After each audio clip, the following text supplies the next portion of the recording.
Olá, reconciliados! Sejam bem-vindos a mais um Reconcast. Como vocês sabem, estamos aqui em uma mesa super especial e eu vou apresentar o nosso convidado para vocês. Hoje eu tô aqui com ele, que é missionário raiz, já passou por diversos locais desse Brasil, mas é carioca de berço, vascaíno de coração, historiador por formação e pastor por paixão. Ele é marido de uma pernambucana belíssima chamada Késia, pai do menino mais fofo do mundo chamado Benício, professor do nosso SEB e um homem de Deus que por onde passa inspira pessoas. Ian, seja muito bem-vindo ao Reconcast. Obrigado, eu tô muito nervoso, mas vai dar certo, vai dar certo. Que momento em Brasil! Que momento, eu já ouvi várias vezes esse Olá Reconciliado, já brinquei com isso várias vezes, mas eu vou ficar tranquilo. Minha mão tá suando, velho. Eu tô muito nervoso, mas é isso, vamos lá. Eu não sei nem pra onde eu olho. Eu olho Aqui, a aqui, gente aqui. Eu pronto, vou tirar massa, dúvidas da minha prova com o senhor aqui. massa, bora, bora. Para quem não sabe, Ian também é meu professor no SEB. Eu tive aí o prazer de pagar a cadeira de História da Igreja 1, História da Igreja 2 e agora em Pregação Cristocêntrica com ele aqui no SEB. Olha aí. E hoje nós vamos falar sobre muitos assuntos interessantes. Então, se você é jovem, se você é pai ou mãe, ou se você está aí em busca de um direcionamento sobre o que fazer da sua vida, acho que esse vai ser um bom papo. Simbora? Bora. Ian, primeira pergunta para a gente começar aqui esse Reconcast. Eu gosto que a gente abra a.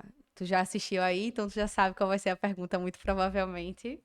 Eu Não sabe? assisti vários, mas eu não notei os padrões. Então vamos lá. O padrão aqui é: qual foi o seu primeiro encontro com Jesus? Como é que você conheceu a Jesus?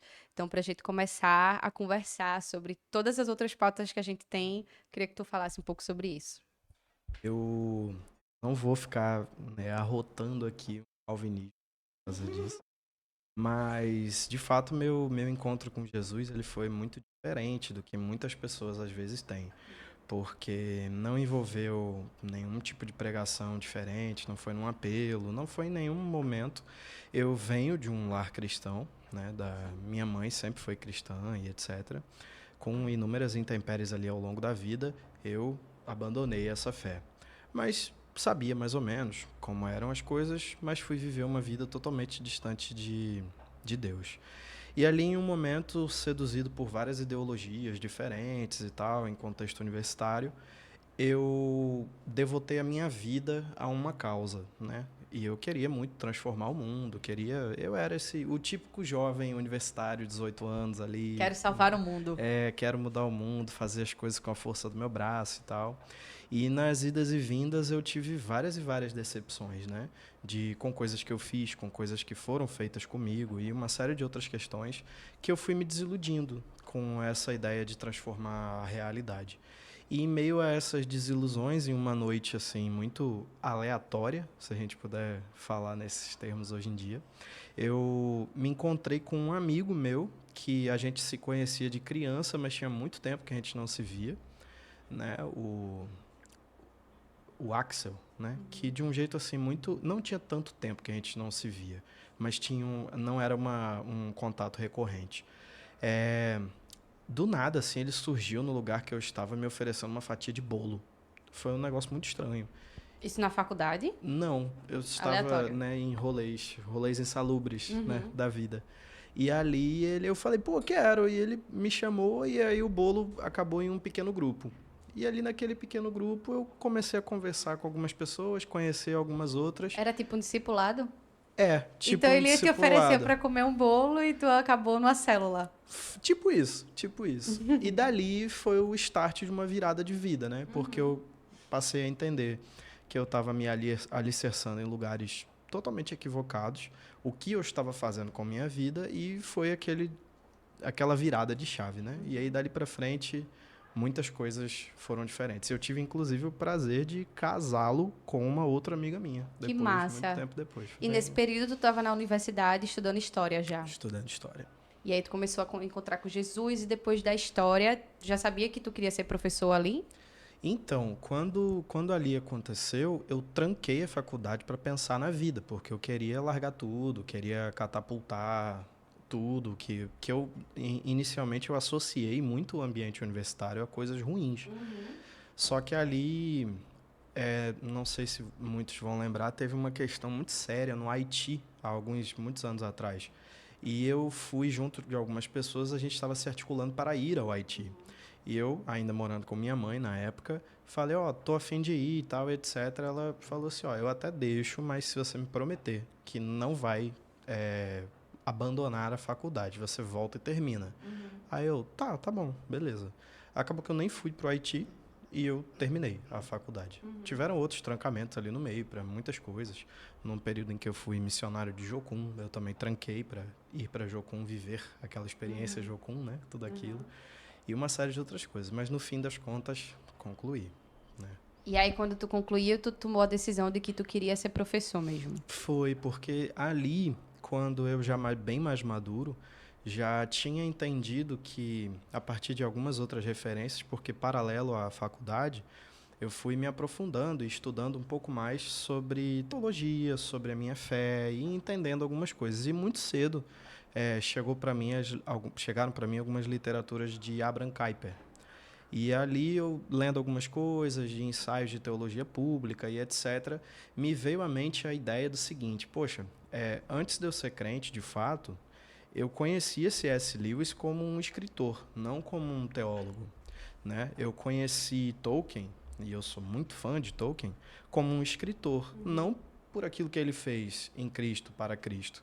Então, poxa, algo de interessante tem ali de você ser se notabilizar pelo seu ofício para a glória de Deus.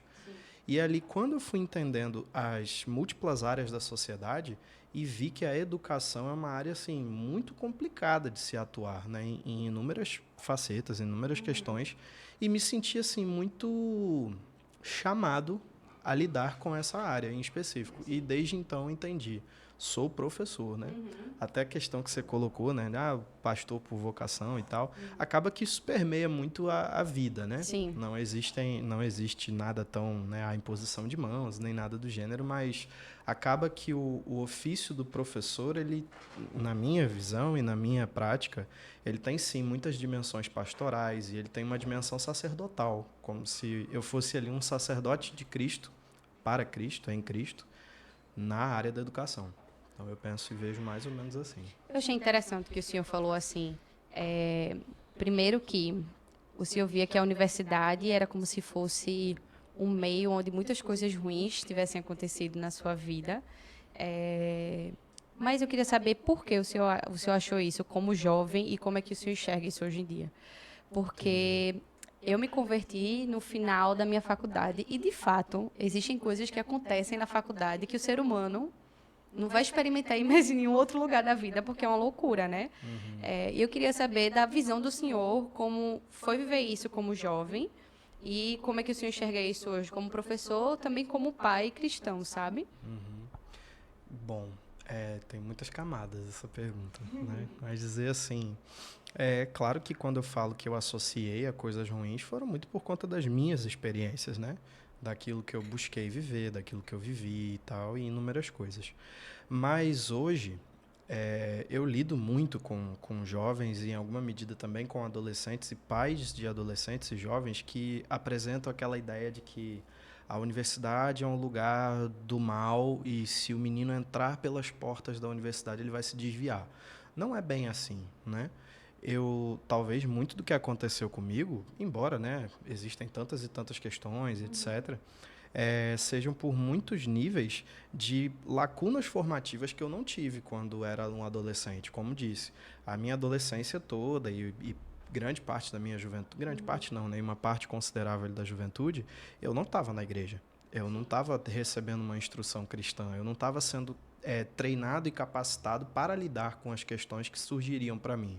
Então, quando o Canto da Sereia vem, é sempre muito interessante. Você vai, poxa, que legal, vamos lá, vamos viver, e vai e quebra a cara.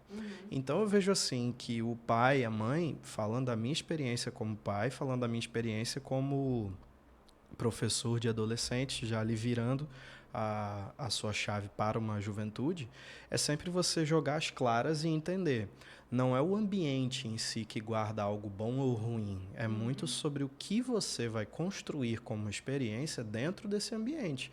Porque existem outras tantas histórias de pessoas próximas e notáveis ali a nível Brasil e mundo, que a universidade foi um celeiro de conversão, foi um celeiro de um lugar ali onde a pessoa encontrou com Jesus, e etc., encontrou sua vocação, apaixonou-se por uma área de trabalho e etc. Então, assim, existem argumentos e coisas, né, para a gente dizer que a universidade é boa e ruim.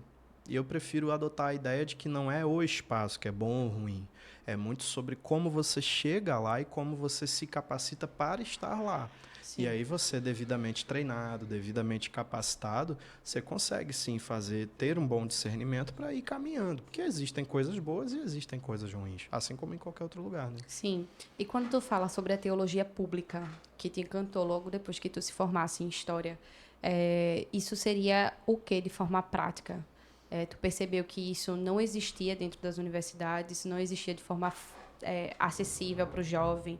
Foi o que aconteceu aí quando tu teve essa percepção? Eu... Claro que isso foi sendo refinado ao longo de vários e vários anos. E acredito que hoje eu também não tenho ali a capacidade de falar, articulo e faço uma teologia pública. Embora eu articule e faça.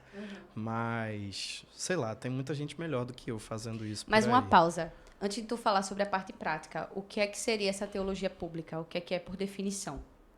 É você ser capaz de apresentar a sua fé de forma eloquente, de forma coerente e bem estruturada, sem necessariamente utilizar-se de proselitismos religiosos. É, é um pouco difícil de explicar isso em poucas palavras, mas é dizer o seguinte: trabalhar bem os meus distintivos confessionais, os meus distintivos espirituais, para que onde quer que eu esteja na sociedade, eu possa me notabilizar pela forma como eu me articulo com os meus princípios e valores fortemente alicerçados no Evangelho.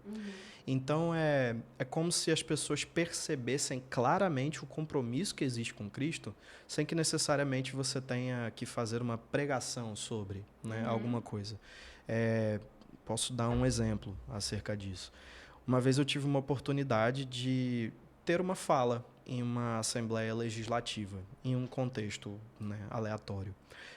Eu não usei nenhum versículo bíblico, eu não usei nenhum tipo de linguagem prosélita, nem nada do gênero, mas a minha fala foi sendo construída e costurada em cima de fortes princípios e valores cristãos.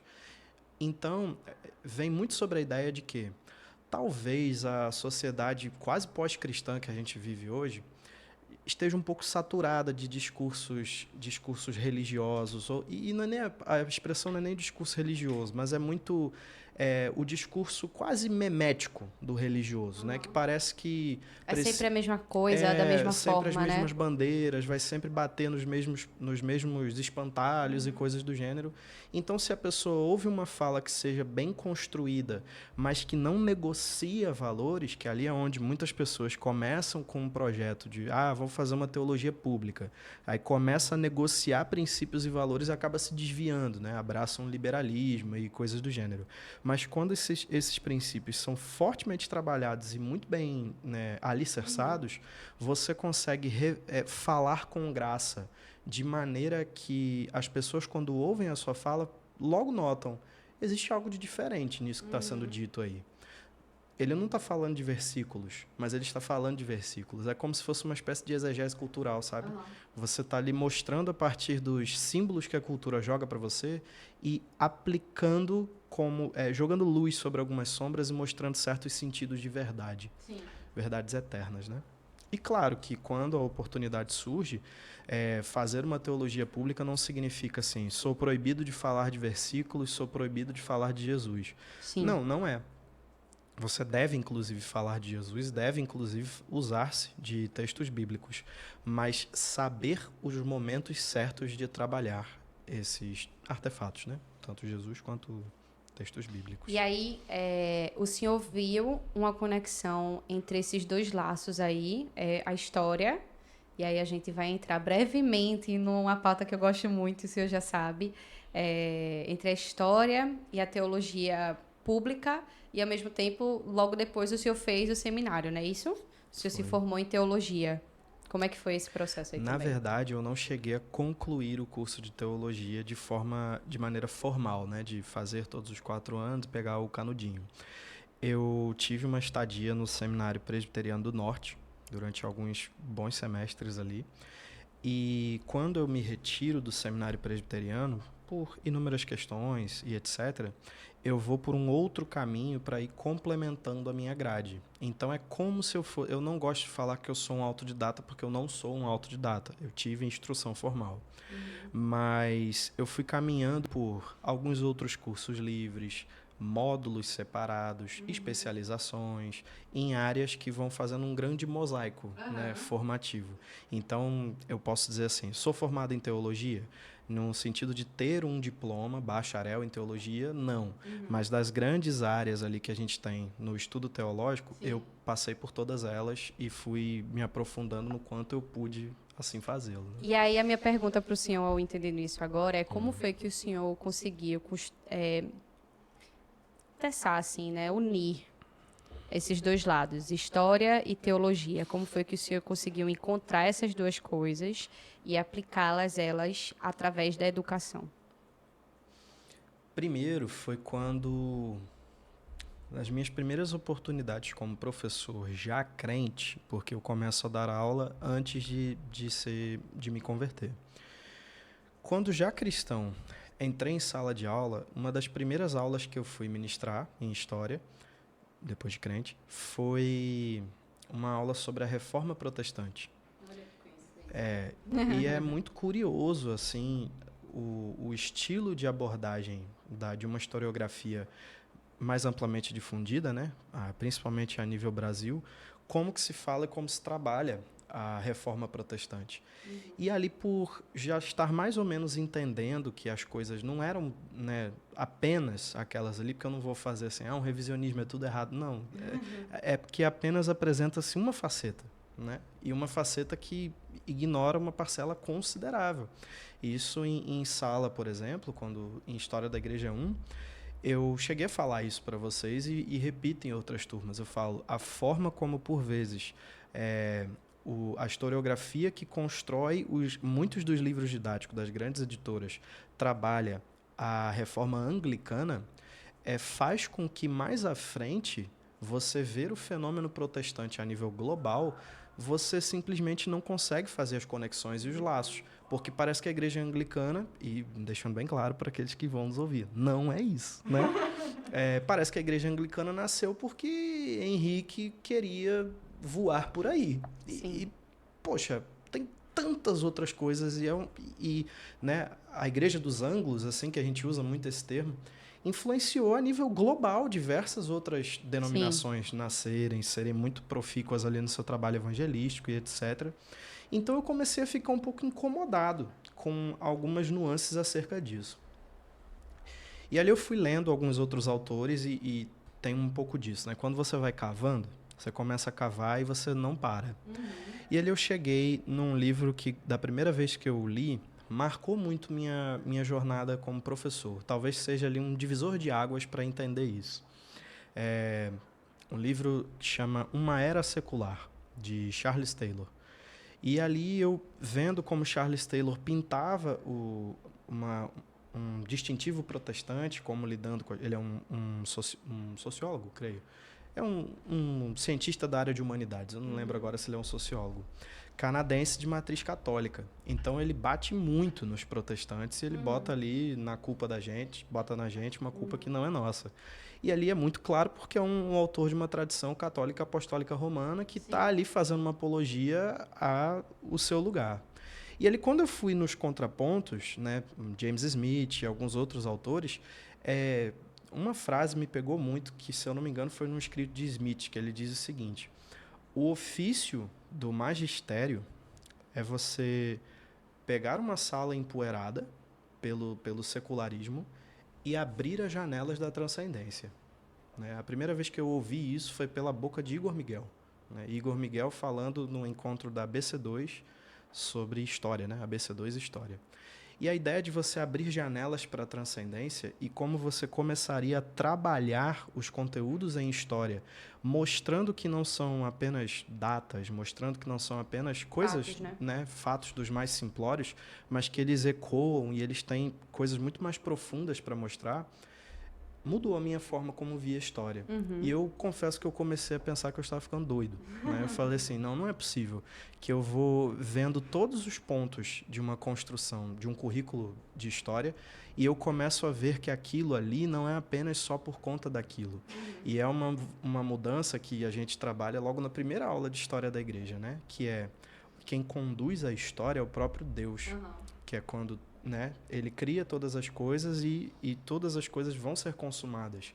E a gente está nesse ínterim aqui do meio. Então, ele está conduzindo a história. A gente fez até a brincadeira, né, que de um inglês, de history é his story, né, que é a história dele. Então, você buscar os vestígios de Deus em meio a que os homens pensam que estão fazendo de forma autônoma, é um exercício até interessante de ser feito. Sim. E eu realmente pensei que eu estava ficando doido. Até que, em 2018, eu pude sentar à mesa com o Rodolfo Amorim, um cara sensacional, né? Não tem os devidos holofotes que deveria ter, que ele é um gênio. E ali ele puxou na mesa um assunto sobre sociologia e etc. Eu também gosto muito da área. E aí eu senti confiança de mostrar para ele um pouco dessa visão que eu estava construindo na minha cabeça. Falei assim, isso faz sentido? Ele, total, é isso mesmo. E aí eu falei, bom, eu não estou ficando louco, né? E desde então eu sigo por esse caminho. Que massa. Eu acho muito interessante. E eu sempre gostei muito de história na escola. Eu sempre falei muito disso. Mas eu percebo, e eu quero que a gente já caminhe para uma outra pauta que é extremamente interessante também aqui dentro desse episódio, mas eu percebo que o quanto a educação, o quanto história, o quanto teologia, elas estão completamente integradas. E esse assunto começou a me despertar muito ano passado, quando a gente pagou a História da Igreja 1, e eu precisei fazer 2 artigos, porque meu professor me pediu, era obrigatório.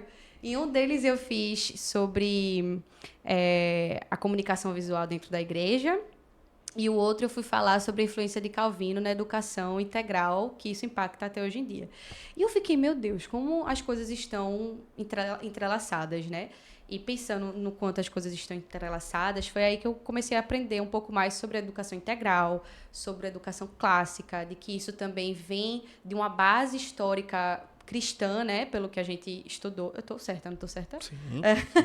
Tô na frente do meu professor, gente. Eu tô nervosa. E aí... Eu tô suando. E aí, quando eu comecei a perceber isso, eu fiquei reparando muito mais na forma como a gente tem sido educado hoje em dia, na forma como nós estamos nos formando como indivíduos e na forma como nós estamos formando as próximas gerações.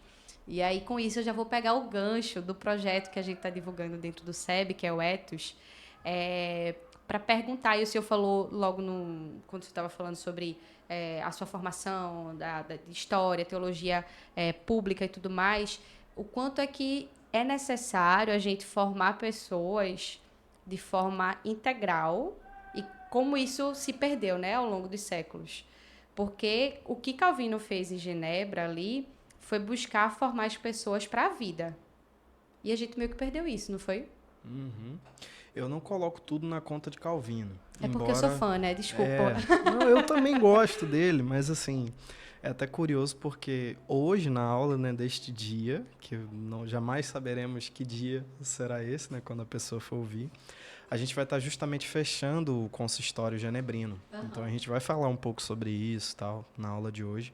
E assim, de fato, existe um incentivo, um esforço e um investimento na área da educação. Mas Calvino, ele bebe de fontes que vêm de uma escolástica ocamista, que vem de uma escolástica um pouco mais para trás, ali do contexto do século XVI à frente. Então, é muito mais um desdobramento de um princípio de um humanismo na melhor acepção do que a gente pode trabalhar como humanismo, né? Que às vezes algumas palavras soam muito mal hoje em dia. É porque isso também veio surgir muito depois, né? Exatamente, né? Que diria assim, muito mais do que aconteceu em Basileia, em outros contextos, a gente consegue puxar mais para ali. Mas, a dizer, o princípio de um princípio de um projeto educacional escolástico mais clássico, a dizer, ele propõe uma ideia de educação de um indivíduo para as artes liberais. O que seria isso? A ideia de você ter um currículo estruturado para trabalhar competências mais amplas do indivíduo. E você estrutura isso para que ele possa se engajar com atividades na sociedade a partir do exercício pleno de sua vocação. Eu estou resumindo muitas coisas, né? Talvez se um especialista em educação clássica, quando me ouvir, vai falar assim, Não é só isso. não é só isso. E, de fato, não é só isso. Tem muitas outras coisas. Mas é muito assim, a ideia de um currículo como algo que você precisa acumular uma quantidade de informações para depois responder uma prova, para mostrar se você foi capaz de adquirir aquelas informações ou não, para você, sei lá, né, estruturar a passagem para um ponto A, B, C, D e à frente, isso é muito mais herança de um iluminismo, né, de como alguns teóricos da educação, a partir de um livro Emílio, né? Emílio fala muito disso, o livro Emílio, que agora eu não vou lembrar de quem é. Se eu não me engano, não é Descartes, é o homônimo na minha cabeça de Descartes, que agora eu não lembro quem é. É o outro francês, mas não é Descartes. Como é, meu Deus? O nome da Revolução Francesa? Eu esqueci o nome dele agora. Poxa. Rousseau, Jean-Jacques Rousseau, é ele. Emílio de Jean-Jacques Rousseau. Agora você veja, né? Na minha cabeça eles são homônimos por alguma coisa que eu criei aqui dentro. Mas eles não têm nada a ver, são historicamente bem distantes. Bem distantes não, mas são distantes. Enfim, ali é quando você começa a problematizar um pouco a ideia do que é a criança, quais são as necessidades educacionais de uma criança, né? A partir dali, mas entendendo um processo histórico que começa muito tempo antes e se conclui muito tempo depois de um livro em específico, você começa a propor um projeto educacional que seja mais voltado para o indivíduo, propriamente dito.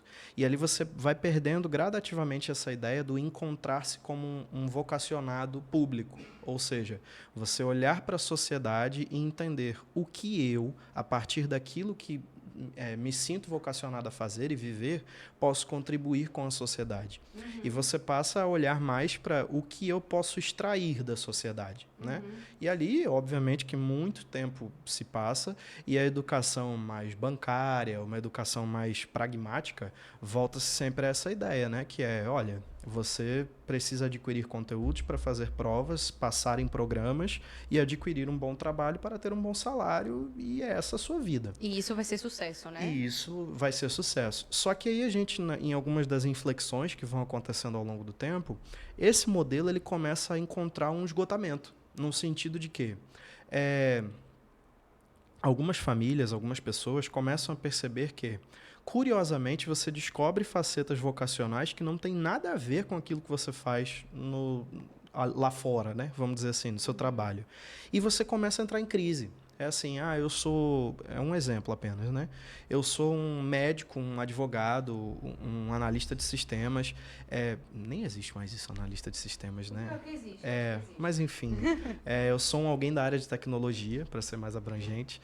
Extremamente bem sucedido, mas, bicho, eu amo servir as pessoas em um projeto de cestas básicas, né? Que eu estou vendo ali, mas enfim. Eu amo isso é o que move meu coração. Aí a pessoa começa a ter ali algumas crises que parece que, poxa, a minha vida só faz sentido quando termina o meu trabalho. E ali eu começo a fazer outra coisa. E ali você vai ver esse tipo de esgotamento com inúmeras outras questões, que parece que o seu trabalho ele é somente a sua fonte de recurso, né? Você, né, trabalha para ter um salário, para ter uma vida num patamar bacana e beleza, o que de fato é a extensão da sua vocação, você faz em um outro contexto. E ali a gente vai ver, né, os sintomas que a sociedade vai mostrando acerca disso, né? Esgotamento, burnouts dos mais diversos que ocorrem, depressão, pessoas, né, se esgotando de fato desse modelo. E ali, de alguns anos para cá, tem se resgatado um princípio de uma educação clássica, que educa um indivíduo voltando ao ponto de que ele precisa entender quem ele é no desenvolvimento de artes liberais para conseguir espelhar isso na sociedade e escolher as áreas a partir do que eu posso servir na sociedade. E, de fato, o recurso vai vir, né? E não só do que a sociedade pode me dar, né? Exatamente. Então, você começa a viver mais uma ideia e aqui muitas referências vêm à cabeça, né? Você começa até a resgatar ali um princípio de um capital moral numa sociedade. Você vê assim, poxa, eu começo a entender que não é só um jogo de soma zero, viver o meu trabalho, que é trabalho para ter dinheiro, tenho dinheiro porque trabalho. Não, tem muito mais coisa aqui nesse meio do caminho. E a partir disso, né, você vai encontrar lacunas de ensino. Porque assim, beleza, Ian, tô ouvindo aí que você está falando, tô achando interessante, mas e aí, como é que eu faço? E aí, veja, durante alguns bons anos da minha vida, eu realmente me dediquei muito a esse tipo de ensino. A partir da MPC, que é a agência que eu faço parte como missionário. Mocidade para Cristo, né? Para quem não Isso, conhece. Mocidade para Cristo Mocidade no para Brasil. Cristo, isso. Né? Lugar maravilhoso, né? Que eu conheci. E é maravilhoso, eu não estou sendo irônico, eu estou falando Eu sério. participei de um projeto que o senhor indicou ano passado. Foi Escola da Vida. Foi muito Escola legal. da Vida é incrível, né? E ali, pronto, Escola da Vida é onde, como ciclos de palestras, abordagens, a gente por várias vezes expõe esse tipo de coisa. Porque uma palestra que me marcou muito da primeira vez que a gente fez no ciclo foi uma palestra sobre meio ambiente. Que você pensa assim, que aleatório, você vai ter uma palestra sobre meio ambiente, talvez você ouve assim e você já vai ver, vai ser uma pessoa que vai falar de sustentabilidade, contra aquecimento global, esse tipo de coisa. Mas quando você bota alguém que é um ser de notório conhecimento na área e que o desenvolve para a glória de Deus, a fala é diferente. Ainda que ele bata ali todos os pontos necessários para se ter uma palestra sobre o meio ambiente, ele vai falar com uma graça diferente, porque o pressuposto que ele está construindo não é de que você precisa preservar o meio ambiente porque amanhã tem que ter alguma coisa para quem vai ficar. Ele vai falar, temos que preservar porque somos mordomos da criação. Temos que preservar porque existe um mandato criacional sobre nós para que a gente produza, mas respeite as coisas. E você articular isso de um jeito diferente para a pessoa que te ouve, gera aquela graça que eu falei mais no início, que a pessoa fala, poxa, então eu posso fazer isso. Que é justamente esse princípio de educar através de artes liberais e coisas do gênero. Então, ao longo de vários e vários anos, né, acho que eu estou na MPC há 12 anos, né? A gente foi passando por diversos contextos Brasil, mundo é exagero, mas diversos contextos Brasil, e ver como os jovens estavam se articulando para entender essas áreas. E eu lhe digo, eu pude testemunhar muitas pessoas que tinham muito claro, assim, determinado pelos seus pais, você vai fazer tal curso porque você vai ganhar dinheiro. Em que eles descobriram que, beleza, eu posso até fazer esse tal curso, mas não por esse motivo apenas. Outros mudaram de carreira, outros foram de fato e se descobriram como aquilo mesmo. E você vê assim, e é muito curioso você falar isso, quando um vocacionado por Deus pega para fazer algo que Deus o colocou para fazer no mundo, o recurso é consequência. É consequência. Você não corre atrás do dinheiro, ele surge. Sim. É claro que, né, talvez ele não vá surgir, você vai ficar milionário do dia para a noite. Não é bem isso. Ou até pode ser. Mas eu digo, você não está centrado, você não está centrado em ter o recurso. Você está centrado em ser um sacerdote de Deus para o mundo. Amém. Servir ao mundo. E eu lhe digo assim, a partir desse ponto, dessa experiência, tudo muda de figura. Com certeza. Eu acho que a gente hoje... Eu tô falando muito, né? Não. Nossa, Veja, o senhor é o convidado, né? Mas eu tô palestrinha. Olha aí, o editor. Não, que bom. Então seguimos. Então tá legal. Esse é o momento do corte que fica preto e branco, entendeu? Mas beleza. Mas voltando, eu acho interessante a gente pensar e falar sobre isso, e eu fico me preocupando como é que a gente pode mudar esse cenário daqui para frente, porque o ethos, vou abrir esse espaço aqui para falar, porque eu também sou muito fã do projeto e estou minimamente ali envolvida com vocês. O ethos, ele vem justamente para preencher essa lacuna onde a escola não vai conseguir fazer, pelo menos não a escola hoje em dia, né? Porque eu vejo que o que a gente aprende hoje na escola não nos prepara, não molda nosso caráter, né? E a universidade, o espaço acadêmico também não vai moldar o nosso caráter. Esses dois lugares onde a gente hoje entende que são os ambientes de educação, onde as pessoas na sociedade têm acesso, não são ambientes que vão nos moldar como caráter e como escolhas morais boas, né? Não vão decidir para a gente, É claro que a gente vai aprender, né? Aquela coisa da ética e tudo mais, enfim. Mas a gente não vai ter Jesus ali como referência, principalmente não hoje em dia na maioria das escolas e na maioria das universidades. Então, quando eu olho para o ethos, eu vejo, primeiro, nascendo dentro do SEB, né, de uma escola confessional, de um ambiente confessional, onde a gente está preocupado em capacitar um jovem para além do ambiente da escola e para além do ambiente acadêmico para formar um indivíduo com caráter e com a moral que reflita a glória de Deus. Não é isso? Sim, total. E aí, a partir disso, a gente consegue pensar numa geração de adultos mais capacitada e, ao mesmo tempo, mais equilibrada. Porque, assim, eu tive a sorte de entrar na universidade com 16 anos, de me formar Eu muito também. cedo. Apesar disso ter sido bom para mim, porque profissionalmente falando, hoje eu estou em lugares que minhas amigas que se formaram com 24 não estão, porque eu já estou trabalhando há muito mais tempo. Eu preciso lidar com coisas que eu não fui preparada para lidar com 20 e poucos anos, que normalmente são pessoas de 30 e pouco, 40 lidam, né? Então, assim, emocionalmente falando, se torna muito mais desgastante, porque eu estou me descobrindo como indivíduo e, ao mesmo tempo, eu estou precisando lidar com as situações de liderança dentro do mercado de trabalho que a faculdade não me ensinou, que a escola não me ensinou. E se houvesse, se eu tivesse um preparo como vai ter no Ethos, né? Como vocês querem colocar dentro do Ethos, talvez eu já estaria mais pronta e capacitada para encarar as dificuldades do mercado de trabalho com a idade que eu tenho hoje. Ainda sendo jovem e tudo mais, mas com essas dificuldades. E aí, pegando esse gancho, eu queria que o senhor falasse de como é que vocês pensaram nessas disciplinas que vão formar e moldar o caráter de uma pessoa durante um período de 10 meses. Porque a gente fala de uma escola que capacita pessoas durante anos, mas não tocam nesses pontos. E da parte acadêmica que também desenvolve a parte profissional. Mas o ethos a gente quer ir dentro do indivíduo, não é isso? E como é que foi que vocês pensaram nessa grade curricular e etc. Foi um projeto feito a várias mãos, né? Acho que a gente pode pautar ali que principalmente foram 3 pares de mãos, né? O de Ivan, o de Uli e o meu. E os meus, né? Minhas mãos. Ali participando. Mas tudo isso começa, na minha experiência, com... eu não sei como é que funciona a edição do vídeo, mas se puder subir uns... Quando a gente fala, seria massa. Subir aqui, o editor misterioso.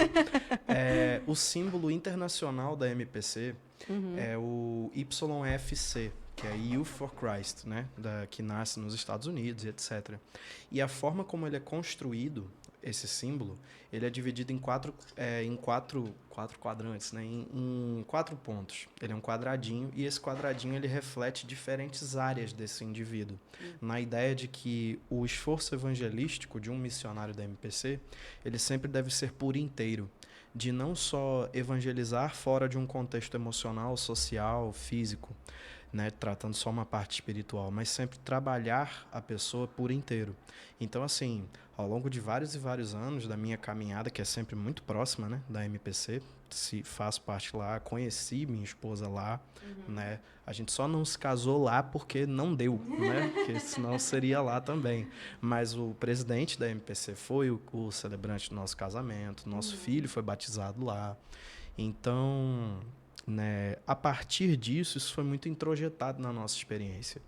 E, como disse, né, a gente foi trabalhando ao longo de vários anos e tal, e isso de forma não tão organizada e condensada como o Ethos se propõe a ser. Sim. E ali, assim, com dessas agendas interessantes que a gente vê em Deus, Ivan, Dom Ivan, né? Perdão, chefe, né? Dom Ivan, na abertura de um semestre letivo do SEB, naquele momento em que a gente fala com os professores, e brevemente, não foi nenhum momento muito agendado de ser. Ele estava passando, falou assim, não, eu vim aqui dar uma palavra para vocês, tá, para a gente orar junto, etc. Ele fez uma fala e uma provocação voltada a, poxa, caminhando bem no SEB, caminhando bem Carisma, Teleios, poxa, tá tudo tão bacana, mas eu tenho um sonho, né? I have a dream, né? Poxa, eu tenho um sonho de talvez a gente partir, não é negociar tudo que já tá bom, mas a gente ir para algum caminho que a gente consiga educar uma geração em lacunas muito grandes que eles têm, né? Ele falou lá algumas outras coisas que eu não vou falar, que são coisas muito, muito específicas, né? Que ele colocou. E ali eu digo, né? Essa frase ficou muito marcada ali na nossa construção, de que ele alugou um triplex na minha cabeça, porque casou com muito do que eu já vinha vivenciando a partir daquilo que eu entendo como ministério pessoal ao longo de vários e vários anos. Então, eu mandei uma mensagem para ele e falei assim, pô, bicho, tu alugou um triplex na minha cabeça, vamos conversar? Bora. E ali, assim, eu conheci talvez, né, a equipe de trabalho mais acelerada da face da Terra, porque foi tudo acontecendo no Ivan nível... Rocha e Uli Dias no mesmo local, com Olhe, Ian Costa. uma experiência, viu? A parte do Ian, vocês deixa pra lá. Mas trabalhar com essa galera... Gente, era assim, a gente sentado à mesa, um primeiro momento fomos eu e Ivan, sentamos à mesa, fomos escrevendo as coisas, ideia daqui, ó, isso tá legal, não, vamos mexer nisso, vamos trocando. Depois eu, ele e Uli, depois aí a gente, né, bom, temos um programa, legal. Submetemos aos pares, né, onde o pessoal foi lá vendo, momentos assim incríveis, de muita riqueza, onde gente mais experimentada em área de educação, em área empresarial, em muitas áreas diferentes, foi vendo ali o que a gente poderia ajeitar e fazer e tal, de forma que com muito cuidado e carinho, essa palavra ela sempre precisa ser bem frisada, carinho. Porque ao longo de todo momento eu não consigo falar assim, pô, o Etos é uma criação minha. Não é. Eu acredito que ele nasce primeiro, de fato, no coração de Deus, como uma resposta dessa geração, e ele literalmente foi construído a várias mãos. Muitas mãos passaram para construir o que a gente tem como Etos hoje. Nessa ideia da gente começar de forma preventiva a propor cura para mazelas da sociedade. Porque o cancioneiro cristão, ele sempre tem muitos highlights, assim, que ele bate bastante, né? Ele fala sobre defesa da família, a gente fala muito sobre mercado de trabalho, a gente fala muito sobre diversas coisas. Só que quando a gente vê a forma como a igreja brasileira, de um jeito mais abrangente, claro que eu estou fazendo uma generalização aqui, ela se propõe a ser preventiva acerca dessas coisas, ela não constrói programas preventivos. É muito assim, e aqui talvez muitos, quando comecem a ouvir, comecem a pensar sobre, poxa, modelos de engajamento eclesiástico que por muitas vezes negociam tempo de qualidade com família. De maneira que às vezes a pessoa ser filho, filha de pastor é quase uma chancela de uma figura ausente dentro de casa. E outras tantas questões, né, de que a igreja tem ali suas muitas culpas de questões que acontecem na sociedade e a sua possibilidade de propor ações preventivas e curativas para essa sociedade, ela é muito extensa e muito rica. Somos pais, digamos assim, de tradições que curaram a sociedade e levantaram bandeiras que antes não existiam, né? Não vou pontuar tantas coisas para não ser tão prolixo, mas é dizer assim, nossas ações preventivas elas têm que ser muito mais abrangentes do que tão somente um programa político, do que tão somente um tema de um congresso de juventude ou um tema anual. A gente precisa não só ter extensão, né? Uma outra pessoa disse isso, eu não sei quem foi agora. Não só ter extensão, mas ter profundidade. Porque às vezes falta muito profundidade na gente de entender quem são nossos pais, de onde vem a nossa tradição, o que a gente pode propor quanto sociedade. E ali, quando a gente pensa numa grade curricular, pensa nas disciplinas do Etos, a gente fala, vamos propor uma parte espiritual no sentido de disciplinas espirituais e uma série de outras questões para que a pessoa entenda a sua fé. Entenda a sua fé no sentido de saber de onde veio essa fé. Essa fé não começa num protestantismo. Eu sou professor de história da igreja. diversos programas de história da igreja começam na Reforma Protestante. Que é um absurdo. É um completo absurdo, porque você tem tantas...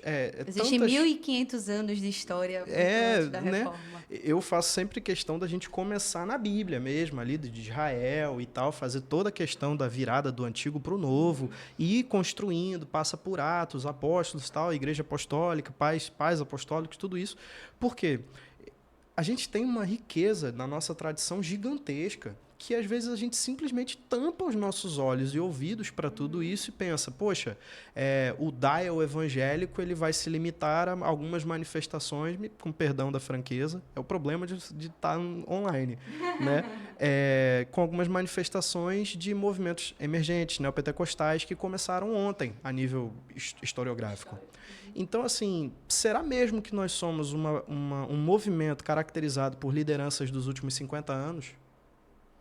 É claro que não. Tem muito mais coisa para a gente fazer. Então, nessa parte espiritual, a gente apresenta uma longa tradição aos nossos estudantes de dizer assim, bicho, a sua fé é uma fé milenar. A sua fé é uma fé que responde diversos dos dilemas que, às vezes, já surgiram, foram respondidos por nós, os que propuseram outras soluções. Zoaram a parada, já fiquei jovem aqui, né, de novo. Né? Zoaram a parada e agora o esforço é retornar a um fundamento de 500, 600, 700 anos atrás para que a gente tente propor novas soluções que já ocorreram em diversos momentos. Paralelo a isso, é a gente trabalhar a ideia prática e profissional para que o nosso estudante entenda: a minha fé não é uma fé que deve ficar encastelada em Torres de Marfim. Eu não estou me formando como um cristão com doutrinas bem consolidadas para ficar debatendo na internet sobre arminianos e calvinistas, para ficar indo lá no vídeo do seu alguém e xingando muito no Twitter e fazendo isso. Não é para isso, né? Tampouco é para você achar que descobriu um negócio massa e ficar vendendo curso. Sim. Não é para isso. É para que você tenha viés prático para influenciar uma geração. Então, em muitos níveis, o que a gente está desejando fazer no Ethos é instruir uma geração de forma preventiva a coisas que vêm acontecendo, né, de pessoas com muitas confusões na sua mente sobre vocação, atuação profissional e etc. Né? Aquele grande paradigma. Né? Na igreja, a pessoa é um santo, no trabalho é o próprio filho de Belial ali. Né? Que, às vezes, a pessoa, quando descobre, meu irmão, aquele bicho é crente... Em muitos níveis, e aqui eu não estou isentando pessoas de culpa, sim, não, né? Tem gente ruim no mundo. Ou se tem, a começar por mim, por todos os aqui presentes. Né? Parece ter uma multidão aqui, né? Mas enfim. Não é sobre essa ideia de o bichinho ali, ele não sabe fazer as coisas. Só isso, que existe gente ruim no mundo. Mas a ideia básica é a seguinte: muitas pessoas não foram orientadas sobre como agir mediante aos paradigmas de sua profissão. Falando do lugar que eu tô como um professor, né? Ninguém vai falar para você o que você tem que fazer quando você tem que lidar com pessoas sem caráter. E aí, como é que você lida com essa galera? Por que você não pode ter aquela resposta mais, nossa, né, vou excluir pessoas? Porque isso não é bíblico, né? Não é bíblico você fazer isso. Mas eu também tenho que passar por cima dos meus sentimentos, de todas as questões, e ali no trabalho você é cobrado de algumas outras posturas. E aí, meu irmão, como é que eu me desenrolo com isso? E existem outros tantos paradigmas. Sim, eu penso, por exemplo, coisas que eu falei da minha questão, né, da inteligência emocional, e eu penso, por exemplo, gestão de tempo. Essa é uma coisa que eu sempre escuto o Ivan falar, e ele sempre bate muito nessa tecla de que o jovem não sabe gerir seu tempo, né? A gente tende a colocar o ministério em primeiro lugar e o trabalho em depois, e as coisas não são bem assim. Depende muito, né? Aí a gente também não sabe lidar nos nossos relacionamentos, porque a gente começa a trabalhar que nem doido, ou então a gente quer virar missionário, ou então a gente quer focar dentro da igreja, a gente esquece da família, a gente esquece que existe um tempo biológico para cada ser humano nessa terra, e dentre várias outras coisas que a gente simplesmente não sabe como lidar, né? E eu vejo que dentro do ethos a gente quer moldar as pessoas para que elas aprendam tudo isso para além de uma forma acadêmica, né? Comunicação também, que é uma coisa que quase ninguém sabe. Às vezes, eu fui fazer uma entrevista um dia com uma pessoa, era para uma vaga de um trabalho, enfim. Você foi entrevistar? Eu fui entrevistar. Sim. E a pessoa me deu uma resposta que eu tava com o líder do lado, e quando acabou, o líder fez assim: essa pessoa ainda não sabe fazer uma entrevista. Porque a gente perguntou assim, ela era cristã e tudo mais, e aí, tu teria como começar a próxima semana e tal? E aí ela fez assim, eu vou orar. Olha aí a questão da teologia pública, né? Ela fez assim, eu vou orar e vou ver. Eu não tenho problema se ela for orar. Claro que não. Tudo bem, a gente precisa estar orando e etc. O nosso riso não é de deboche, de forma Exato, de alguma. forma alguma, mas assim, de forma objetiva, o mercado de trabalho ele não quer saber se você vai orar. Eu Não. sou crente, Embora você tenha tenho que que orar, orar, eu né? sou Mas crente, eu tô liderando um time, mas assim, eu quando quero contratar uma pessoa, eu não quero saber se você vai ter que fazer isso ou aquilo, eu quero saber da sua disposição, e a sua disposição também tem que estar ligada a você querer manifestar a glória de Deus ali. Agora, você dá uma resposta dessa, mostra uma imaturidade, mostra um quê, assim, de dúvida, de que você não tá sabendo ainda lidar com as dificuldades da vida e tá espiritualizando coisas que, na verdade, são falta de responsabilidade. Falei muito duro agora, se sim, desculpa. não, mas tá certo, Joel. Na Mas eu mesma acho que é linha, isso, né? e na mesma linha do que você está propondo, né, dentro dessa outra parte, que eu estava muito falando sobre a ideia do prático, mas vamos lá do profissional também, né, com essa introdução. Tem muita gente que, eu não vou falar que são analfabetos funcionais, mas tem muita gente que tem dificuldades severas de compreender coisas, certo? De assim, eu leio, leio, leio e entendo muito pouco. Então, vai ter uma disciplina voltada a como ler, né? Como ler não de A, B, C, né? A, B faz AB, né? Não é isso.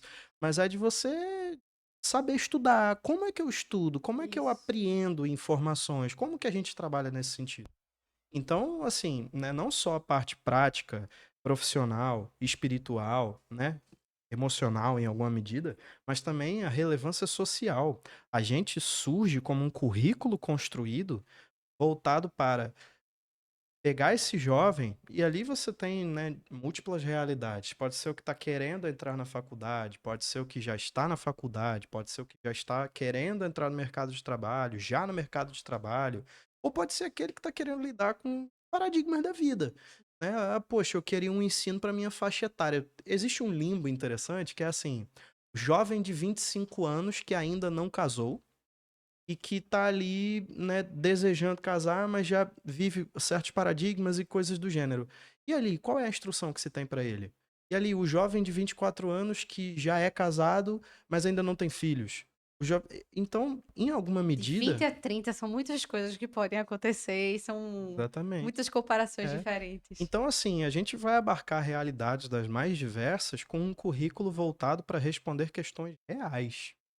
E como essa pessoa vai poder exercitar isso no seu dia a dia, em qualquer, né, questão que ela esteja enfrentando, e possa, assim, se sentir resposta para paradigmas e se sentir também construtora de novas realidades. Porque a Amém. ideia, e a gente até falou isso em uma das que a gente soltou, a ideia é que o currículo dos seus 10 meses, ele sim, você vai fazer o nosso currículo nos seus 10 meses uma vez só.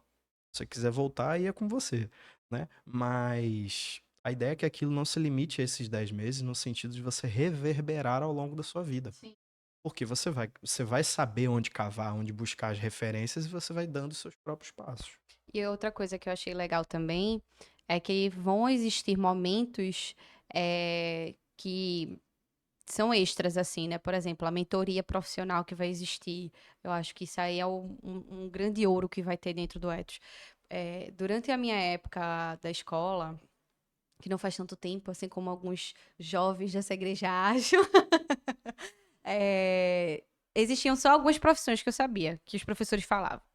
Ou você passava em direito, ou você passava em medicina, ou você passava em engenharia. Aí você poderia querer ser professor ou arquiteto, e eu acho que no máximo era isso. Sendo que eu fui cair na danada da publicidade, que eu nunca tinha escutado falar na época da escola. As redes sociais eram pouquíssimas ali ainda naquela época. Era tudo mato, né? Ainda era muito mato ali. E hoje em dia, mesmo com a publicidade sendo tão forte como ela é hoje, eu conheço gente que está mais lutando para fazer medicina do que pessoas buscando fazer publicidade. E assim, eu vejo que, por exemplo, o foco ainda são essas profissões. E as pessoas esquecem que existem novas profissões surgindo a cada ano que passa pelo movimento de inovação que tem no mundo.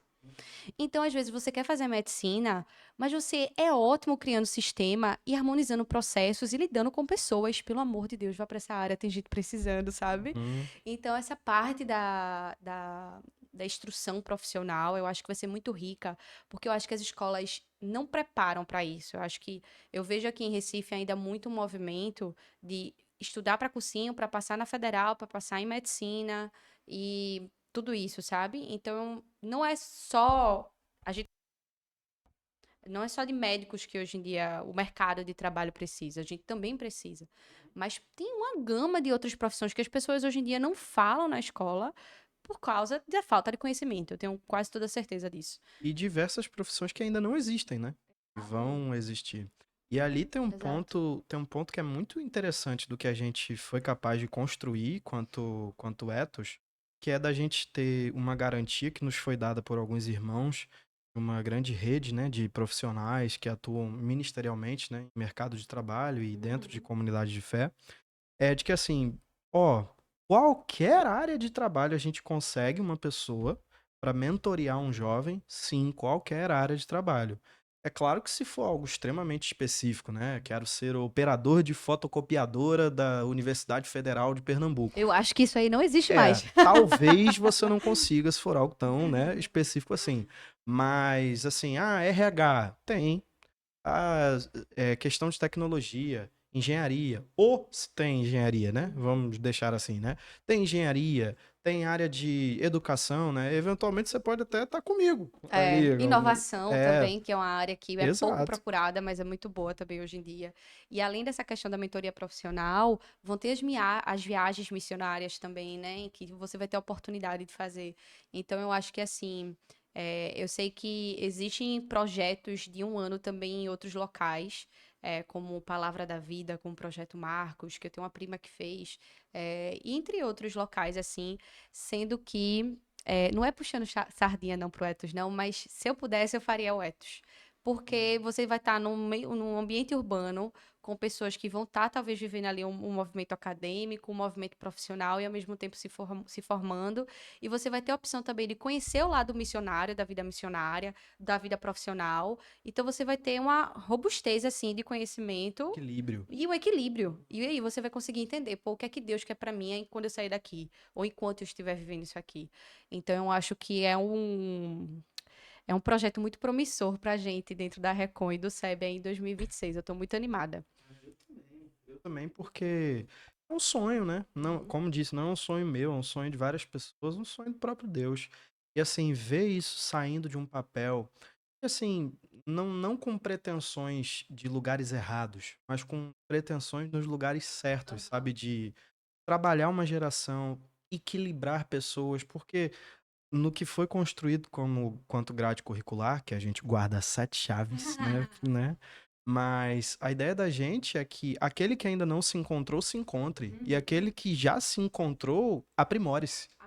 E no meio desse projeto de ensino, os dois grupos, né, grandes grupos, serão contemplados. Então, nossa, eu tô muito. Ansioso não é a palavra certa, porque é uma patologia, né?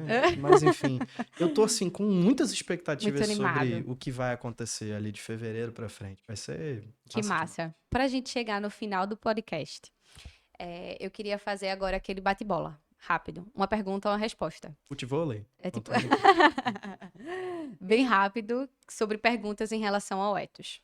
Pra quem é? Jovens. De que idade? 17 a 25, com exceções mediante a entrevista. Se você é um jovem muito promissor nos seus 16 anos, a gente pode conversar e abrir uma exceção. E se você é um jovem que agora está com 25, gostaria muito, e ano que vem vai ter 26 e quer muito, a gente pode conversar também e abrir exceção. Começa quando? Fevereiro. Termina quando?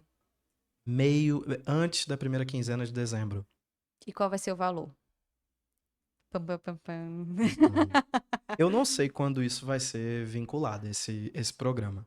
Mas internamente, no momento em que gravamos, a gente tem uma ação muito bem construída para fazer essa divulgação, incluindo valores. E ali eu não sei se minha diretora de marketing Deu a coxa. vai me permitir falar isso agora. Mas certamente não são valores abusivos, né? E são valores que foram pensados e repensados com cortes gigantescos para literalmente apenas operacionalizar. É muito off isso, mas assim, ontem mesmo eu estava tendo uma reunião sobre algumas assim questões muito justas que a gente vai ter para operacionalizar com o valor de mensalidade. Então foi assim, poxa, e se aumentasse? Ou será que... Não, gente, a mensalidade ela é justa e vai dar certo. Posso dar um spoiler? Pode? É mais barato do que uma escola, a Bem, depender da escola. não, Então a fica todas as tranquilo. escolas É? que figuram aí hoje para educação até ensino médio, nenhuma delas pratica esse valor, não. Ou Nenhuma. seja, não vai ser um valor terrível, é um Não, valor são poucos tranquilo, dígitos. são Poucos. poucos dígitos. E vai ser muito justo diante da imensa qualidade que vai se existir dentro do currículo, dos professores, das mentorias.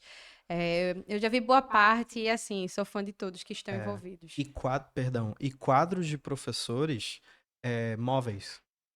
E a gente não vai ter professores fixos para áreas, né? Cada uma das grandes áreas ela é construída com diversas disciplinas.